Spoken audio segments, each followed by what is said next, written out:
Ассаламу алейкум туғандар, қандайсыздар? Назарыңыздарда қайрадан эле базары жоқ каналы. Бүгін 30 август 2022 жыл. Мен Зария базар жақтан, Новопавловка Зария базар жақта жүрем туғандар. Ошол жақтан бері сатылуучу үй бар екен, ошол жөнүндө сіздерге маалымат берейин деген. Азыр мен турган жер Свердлов көчөсү жана чоң Фрунзе көчөсүнүн кесилишинде турам.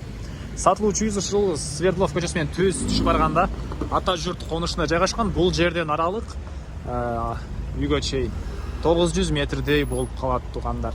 Анан бул көчө менен көптөгөн маршруткалар Бишкек шаарынын бурчуна барышат жана бул жака Сокулук тарапка деле кетишет. Сатылуучу үйүбүзгө чейин 286 маршрутка менен бара аласыздар. Анан жаныбызда Нурлан Зария базары, аптекалар тугандар. Ушул жерге ориентир алып, ушунун жаны менен түз түшүп барсаңыздар болот. Анда эмесе мен сатылуучу үйгө карай жол алдым тугандар. Сиздер лайктан басып, өз оюңуздарды комментарийге жазып туруңуздар. Келүү жолун түшүндүргөнчө тугандар, бүгүнкү чыгышта сатылуучу үй жайгашкан көчөгө да жетип келип калдым. Бул мынакей Дөөлөт көчөсү, киргениңиздер деле катардагы экинчи участок. Бүгүнкү чыгышта сатылуучу үйүбүз жайгашкан участок болуп калат тугандар. Мынакей бул үйдөн кийинки. Жана айткандай эле 286 маршрутка ушул жерден өтөт. Сиздер ал менен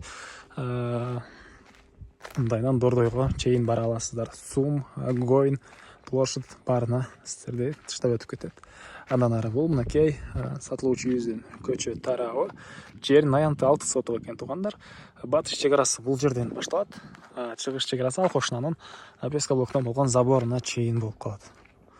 Ушул жерге чейин бул мынакей көчө тарабы. Мектептер жөнүндө айтсак, жана Зария базар жака барышат.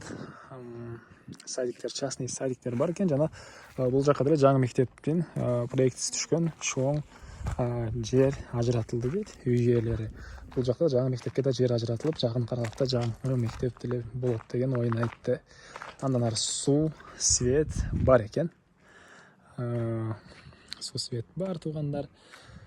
Мынакей бул жакта узун турасы 8 жетилгон үйүбүз. Алда тарабы ушундай кенен. Дагы кандайдыр хоз постройка салганыңыздарга план кылып карап алсаңыздар болот тугандар. Суусу бар. Суу бул жактан дагы, ички тараптан дагы чыгат экен. Стенасы бышпаган кирпич тугандар. Ушундай көрүнүштө кошуналар менен болгон чек ара бар. Бул жагы Пескоблокко чейин, бул жагы Булзумторго чейин, арты тарабы. Азыр биринчи чек арасын көргөзүп коеюн тугандар. Арты тарабы. Бул үйүздөн кийин бул жака дагы 2 метр үйдөн кийин дагы 2 метр жер бар экен тугандар. Кызыл китеп бар. Кенен келсеңиздер, жер үй ээси сиздерге чек араларыны көргөзүп, тактап кызыл китеп менен карап берет. Андан ары мынакей бул үйүбүз негизи кирүүчү эшиги, киргенде эле бир мондай бөлмө жайгашкан. Мынакей. Негизи боюнча бул убакытка чейин бул жерде квартиранттар жашаган экен тугандар. Үй ээлери өзү эмес, квартиранттар жашаган. Анан бул жерде раковинанын местасы калтырылган. Ушул жерден раковина коюп сууп чыгара алсаңыздар болот. Бул деле даяр. Киргендеги бул бөлмөнүн полу стяжка экен. Анан түзөтсөңүздөр бул жакта бир бөлмө, анын полу жыгачтан болгон пол, түштүк тарабынан терезелер орнотулган. Мынакей.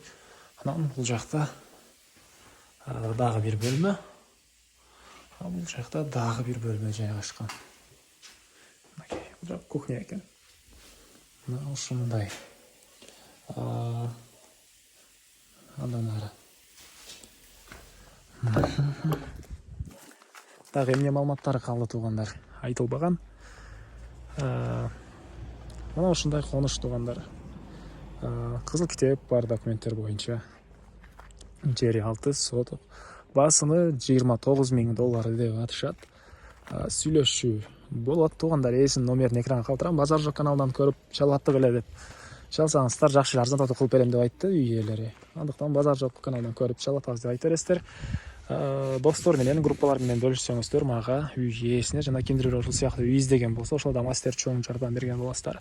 Анда эмесе мен сиздер менен коштошом. Кийинки чыгышка чейин саламатта калыңыздар тугандар.